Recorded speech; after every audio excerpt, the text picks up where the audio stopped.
repaso del electrocardiograma. Vamos a hacer un repaso de las imágenes fundamentales del electrocardiograma. Para ello miraremos lo que son las derivaciones, las ondas, la frecuencia cardíaca, los espacios del electro, el eje, sus segmentos y los electrocardiogramas característicos de una patología.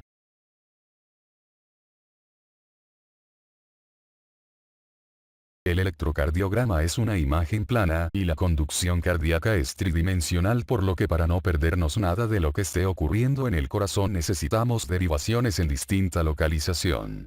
Las derivaciones precordiales son 6. Van de V1 a V6 y van de corazón derecho, recogen la información V1 derecho a V6 izquierdo.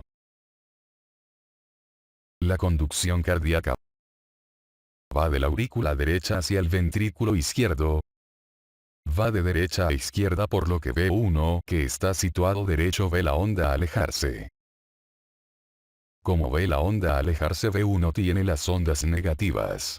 El QRS V1 predomina negativo, mientras que V6 por excelencia es un QRS muy positivo porque ve la onda acercarse. Si tenemos un QRS muy largo en V1, lo que estará creciendo es el corazón derecho.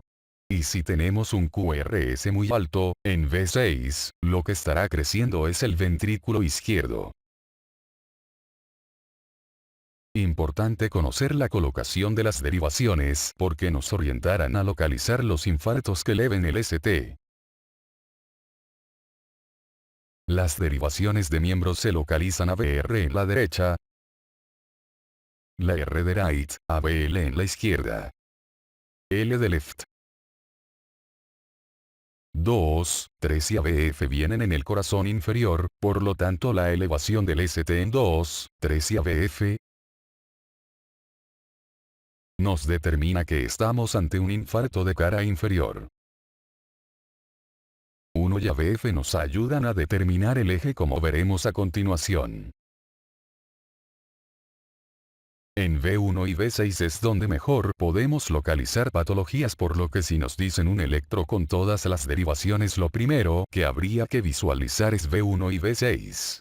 Como decía antes, como V1 es derecho y la onda va de derecha a izquierda, V1 tiene el QRS predominantemente negativo. V6 se localiza en la derecha y como la onda se acerca hacia el QRS en V6 predominantemente es positivo. En cuanto a las ondas, el electrocardiograma se caracteriza por tener una onda P, que indica la despolarización auricular. La onda P es la primera onda que aparece. El QRS indica la despolarización del ventrículo. La primera onda del QRS es una onda negativa que suele ser muy pequeña, un tamaño casi nunca superior a un cuadradito. Cuando esta Q se acentúa, probablemente nos indique un infarto pasado. La onda R es la onda más llamativa del electrocardiograma. Del QRS es la más grande y es positiva. Y la onda S es una onda negativa, que sucede siempre a una onda R positiva. La onda T indica la repolarización del ventrículo y suele tener una altura ligeramente superior a la onda P y una anchura ligeramente superior a la onda P. La onda P, si está más ancha de lo normal, nos indica que está creciendo la aurícula izquierda. Una onda P ancha por encima de unos 2-3 cuadraditos nos indica crecimiento de la aurícula izquierda. Si la onda P crece en altura más de 2-3 cuadraditos, nos indica crecimiento de la aurícula derecha, y esto sobre todo lo veremos en V1. Por lo tanto, para ver la morfología de la onda P es mejor ir a la derivación de V1. Si en V1 vemos la onda P ancha, estaremos ante un crecimiento de la aurícula izquierda. Y si en V1 vemos la onda P alta y normalmente picuda, estaremos ante un crecimiento de la aurícula derecha. En cuanto a la frecuencia cardíaca, cada cuadradito pequeño es 1 milímetro y cada milímetro son 0,04 segundos, 5 cuadrados grandes, 1, 2, 3, 4 y 5 es un segundo. Para calcular la frecuencia cardíaca contamos los QRS, que hay en 5 cuadrados grandes y los multiplicamos por 60, y esa será la frecuencia cardíaca de esa persona. Lo habitual es que en 5 cuadrados grandes tengamos unos 2 electrocardiogramas, 2 latidos. Cuando aparecen extrasístoles las identificamos por latidos adelantados. Si tenemos un electrocardiograma con un ritmo y de repente aparece un latido que se adelanta, eso será una extrasístole. Si la extrasístole es auricular, el QRS será estrecho. Y si la extrasístole es ventricular, el QRS será ancho. Las extrasístoles más frecuentes son las ventriculares. La extrasístole, aunque se considere una arritmia, suele ser asintomática y no requerir tratamiento, por lo tanto, suele ser un hallazgo casual en deportistas, en personas jóvenes o cuando alguien se somete al estrés. ¿Por qué decimos que esta extrasístole es ventricular? Porque tiene un QRS ancho. El QRS suele medir menos de 3 cuadraditos pequeños y cuando se ensancha la extrasístole es ventricular y decimos que en este electrocardiograma hay una extrasístole porque a la conducción, que tendría que ser normal, se le adelanta un latido eutópico. Las arritmias sinusales suelen ser taquiarritmias o bradiarritmas. Se dice sinusal si existen antes de cada QRS una onda P que conduzca. Onda P que se siga de QRS, decimos que el ritmo es sinusal. Taquicardia sinusal se determina por mayor frecuencia de latidos de lo que es lo esperable y la bradicardia se identifica porque hay una conducción lenta entre los latidos cardíacos. Dentro de las arritmias sinusales la más frecuente es la taquicardia sinusal, que puede ser desencadenada por situaciones fisiológicas como es la fiebre, el embarazo, la hipoxia y las disnea, y estas manifestaciones, en general las taquicardias, no requieren tratamiento, mientras que las bradicardias, cuando se hacen prolongadas o se acompañan de síncopes, suelen requerir un marcapasos. Las taquicardias supraventriculares que más han preguntado, acompañándose de una imagen, fueron la fibrilación auricular y el fluter.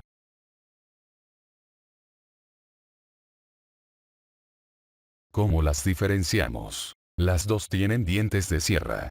La fibrilación auricular es arrítmica, por lo tanto, son múltiples dientes de sierra aberrantes. El fluter auricular lleva un ritmo, por lo tanto entre cada QRS siempre hay el mismo número de ondas F. Suelen ser 3 o 2. La conducción suele ser rítmica con un ritmo 2:1, 2 ondas T por cada QRS o 3 ondas T por cada QRS. Es muy fácil identificarlas en los casos clínicos porque vemos el QRS y en medio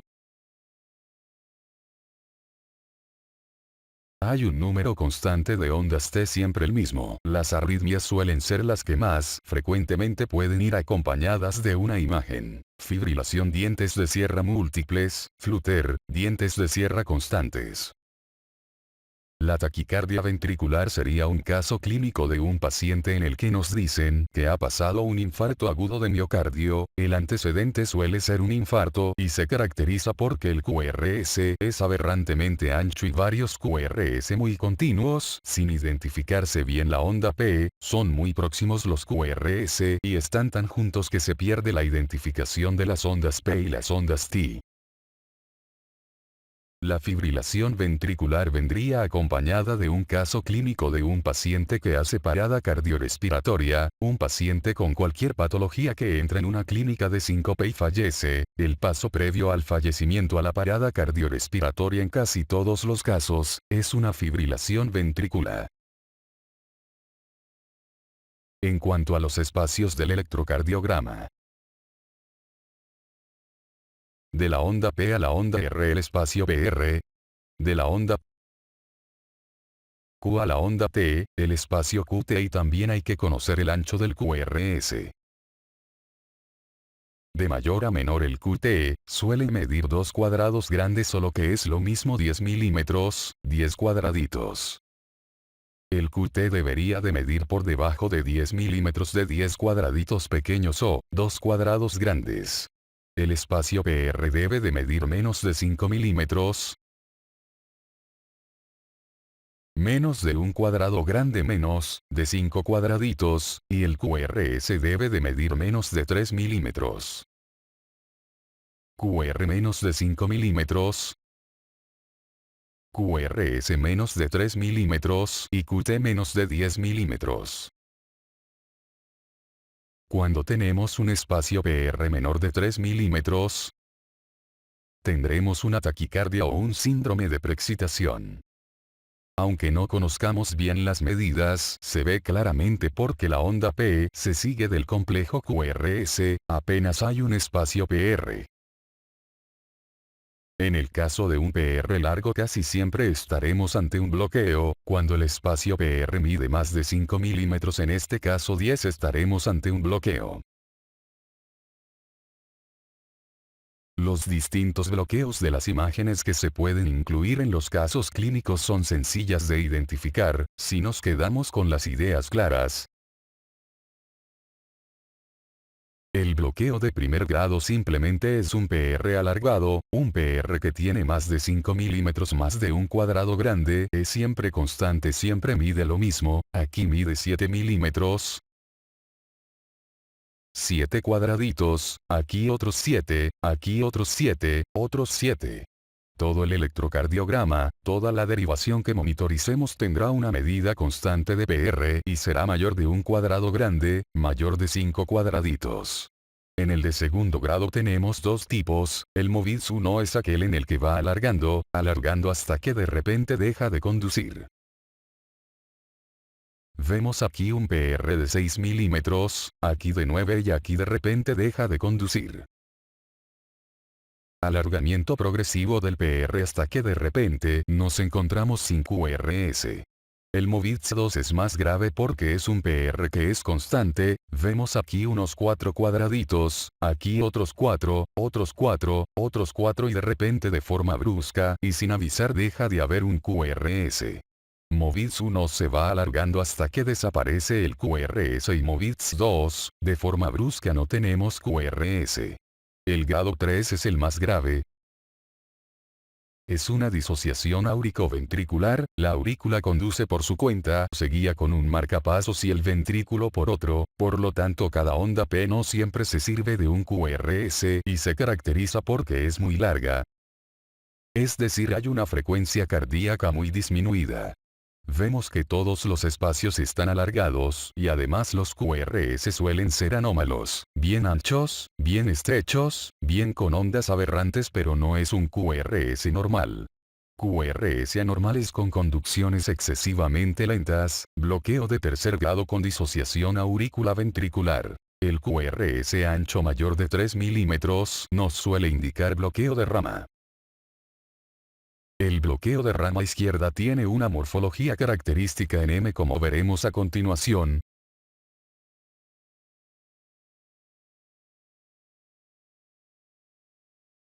Para saber ante qué bloqueo estamos, vamos a buscar la polaridad del QRS en V1. Igual que les decía, para ver la alteración de la onda P lo hacemos en V1, una P ancha crece la aurícula izquierda, una P alta crece la aurícula derecha. Para ver las aberraciones en los bloqueos de rama vamos a V1. Si en V1 el QRS está ensanchado a causa de una onda positiva, estará bloqueada la rama derecha, y si en V1 la onda que es ancha el QRS está ensanchado a causa de una onda negativa, el bloqueo será a izquierdo, pero además en el bloqueo izquierdo lo que se produce es que el corazón intenta transmitir a través de un haz, pero como se bloquea lo hace a través de otro. ¿Qué tenemos en V6, que es hacia donde se dirige la conducción ventricular? Primero se intenta transmitir la onda por una rama, como esa rama se bloquea, tenemos una segunda rama. Por eso la morfología del QRS en bloqueos de rama izquierda es muy característica en V6, tenemos una R, R' y nos lo suele dar los casos clínicos, nos dicen en el electrocardiograma de un paciente se detecta un QRS característico con R, R' doble onda positiva, morfología en M. Si lo vemos en V6, es bloqueo de la rama izquierda.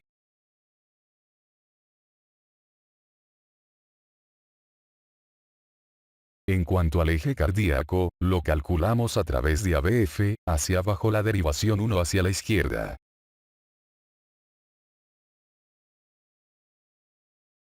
En uno si el QRS es positivo, iría hacia este lado, si es negativo hacia este otro. En ABF si el QRS es positivo, iría hacia abajo, si es negativo hacia arriba, normalmente en la derivación 1.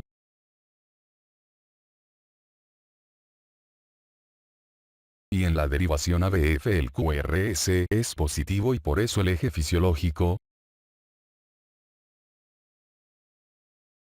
está entre menos 30 y más 100 grados. Lo habitual es que se sitúe en esta localización, por lo tanto con ondas positivas en 1 y en ABF.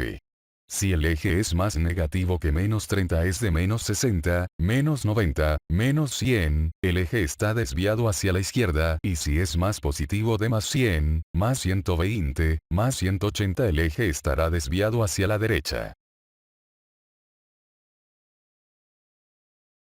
En cuanto a los segmentos del electrocardiograma, el único que debemos dominar es el ST. Un ST ascendido nos habla de una escasez y nos permite localizar la lesión.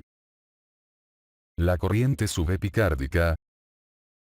Por eso es muy sencillo identificar un infarto, porque si nos dan todas las derivaciones, buscaremos la elevación de ST en aquellas derivaciones que esté elevado, es donde tenemos que localizar el infarto. Si ST en vez de elevarse de 100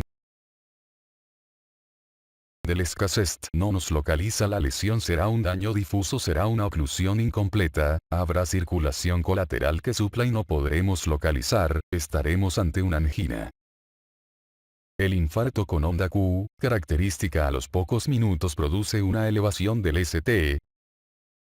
Por eso si nos dan la clínica de un paciente que acude al servicio de urgencias con dolor precordial y le hacen un electro, lo que tendremos que buscar es la elevación del ST, porque en los primeros minutos del infarto es lo que vemos, posteriormente el ST va descendiendo y se sigue de una inversión de la onda T, acompañada de un descenso de la onda Q. La onda Q es una onda negativa pero suele ser de muy pequeño tamaño. La onda Q siempre es muy inferior a un cuarto de la onda R. Si la onda Q crece estaremos ante un infarto, pero habrán pasado ya horas y generalmente días.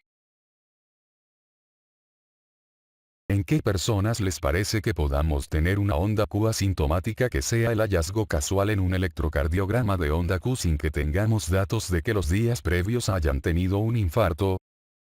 En un diabético, las personas que tienen muy buena tolerancia al sufrimiento porque padecen poco dolor pueden llegar a un servicio de urgencias o a un preoperatorio y hallarse una onda Q. Fuera de estos casos el infarto se manifiesta con severo dolor precordial y vemos una elevación del ST, y de forma tardía nos quedaría ya para siempre una inversión de la onda Q que nos indicaría la isquemia y una T invertida.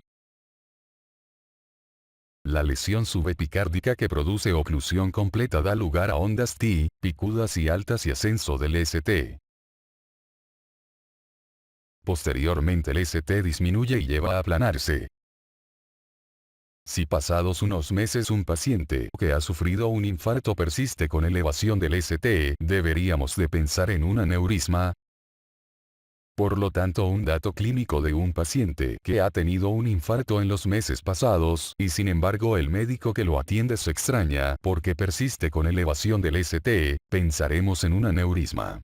Posteriormente, una vez que aparece la onda Q, se negativiza la onda T, y esto suele ser simultáneo. La onda Q indica necrosis, el daño ya probablemente sea irreversible y también nos indicaría que el tratamiento para intentar abrir o aumentar la vascularización va a ser infructuoso. Por lo tanto, comenzamos con segmentos ST elevados que nos va a ayudar a identificar dónde se está produciendo el infarto, y de forma tardía tendremos una onda Q invertida y una onda T también invertida. La lesión subendocárdica produce suboclusión, el vaso no se cierra porque esa misma zona del corazón está irrigado por otros vasos que suplen con circulación colateral. En vez de ascenso del ST, tendremos un descenso y no nos va a ayudar a localizar la lesión. Esto es típico de la angina inestable, y en el caso de que haya una elevación enzimática Será un infarto sin onda Q, una escasez sin elevación de St. ¿Cómo localizamos los infartos? Si no podemos acordarnos de todo porque es complicado, nos acordaremos siempre de la cara inferior y si ésta se acompaña de alteración en B3R y B4R, infarto inferior y alteración en B3R y B4R derecho.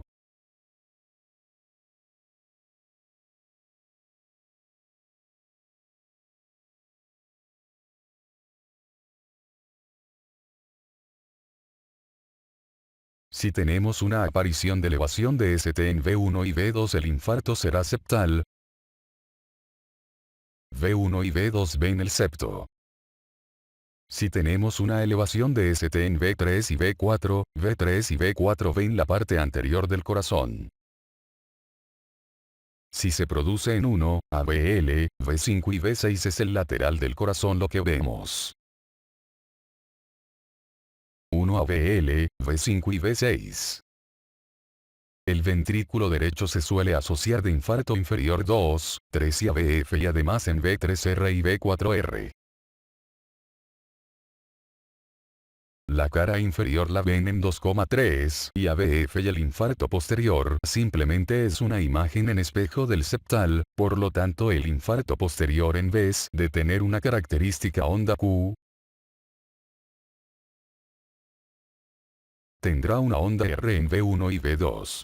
Como dije al principio V1, ve la onda alejarse por lo tanto en V1 el QRS predomina negativo.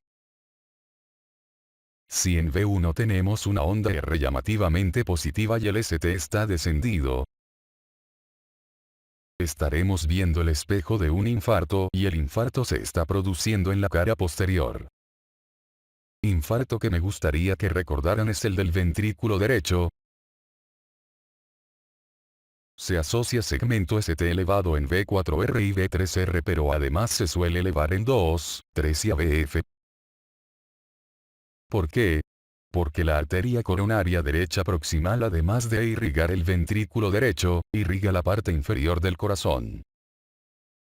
En cuanto a los electrocardiogramas característicos de una patología, vamos a ver el dato clave para que la identifiquen. Trastornos del potasio. La hiperpotasemia suele manifestarse de forma precoz en la insuficiencia renal tanto aguda como crónica.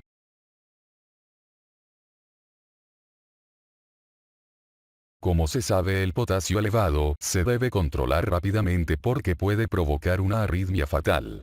El aumento del potasio en sangre se corrige con insulina y glucosa para que se meta en las células y baje en sangre porque cuando está alto en sangre produce arritmias. ¿Cómo vamos a visualizar una hiperpotasemia en el electrocardiograma? Es lo que se llama la T en tienda de campaña. Una T elevada hiperpotasemia. El potasio alto eleva la onda T, el potasio bajo desciende la onda T.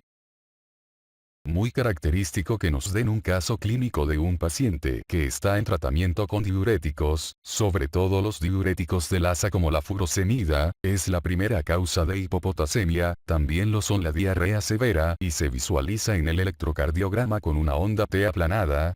La hiperpotasemia con una onda T en tienda de campaña. La hipercalcemia. Tanto lo que ocurre en hipercalcemia como hipocalcemia, todos los datos clínicos, los signos a la exploración física y el electrocardiograma se pueden aprender si tenemos en cuenta que el paciente con hipercalcemia tiene diarrea, está irascible, está rápido y el QT está acortado porque el corazón va rápido, es decir está acelerado. Un QT corto. La hipocalcemia lo que suele producir son unos reflejos enlentecidos. Un paciente que le cuesta explicarse y suele acompañarse de un QT largo. La hipercalcemia se conduce más rápido, QT corto y en la hipocalcemia se conduce más lento, QT largo. En la intoxicación digital nos darán el caso de un paciente probablemente con una insuficiencia cardíaca o con una fibrilación que está a tratamiento con digital y que ha comenzado con clínica de náuseas, de dolor abdominal. Lo primero que ocurre en la intoxicación por digoxina, son alteraciones gastrointestinales. Si hemos dado digital a un paciente es para que su electrocardiograma sea de libro, sea un electrocardiograma que conduzca normal. Si un paciente en tratamiento con digital nos da un electrocardiograma en las que vemos extrasístoles, en el que vemos bloqueos de la conducción, ondas T que no conducen.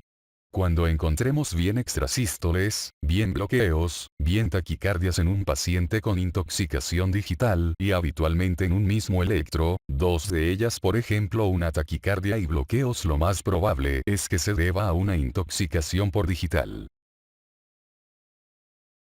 La pericarditis siempre para diferenciarla del infarto, la anamnesis en el paciente.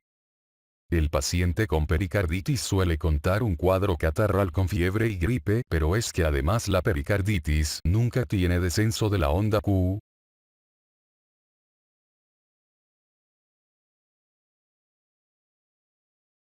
Es un ascenso del ST, por lo tanto en la fase aguda la pericarditis y el infarto se parecen, pero la onda S, el segmento ST en la pericarditis se aplana y se siguen de un descenso de la onda T. Como vemos, la onda Q permanece inalterable en la pericarditis y además en la pericarditis domina el cuadro catarral y la fiebre, y en el infarto domina el dolor precordial. Para finalizar, como última enfermedad en la que es muy característico el electrocardiograma, es en el taponamiento pericárdico. Siempre que haya derrame pericárdico el corazón conduce mal. Las derivaciones no captan y se ven ondas muy disminuidas de voltajes. Cuando vemos en todas las derivaciones que el voltaje es disminuido, tendremos que pensar que hay derrame pericárdico, y si nos dan otra clínica del taponamiento como puede ser la hipotensión, la taquicardia, eso será clínica clara de taponamiento pericárdico. Bajo voltaje, derrame en el pericardio si además se acompaña de hipotensión. Taquicardia, hay que pensar en un taponamiento.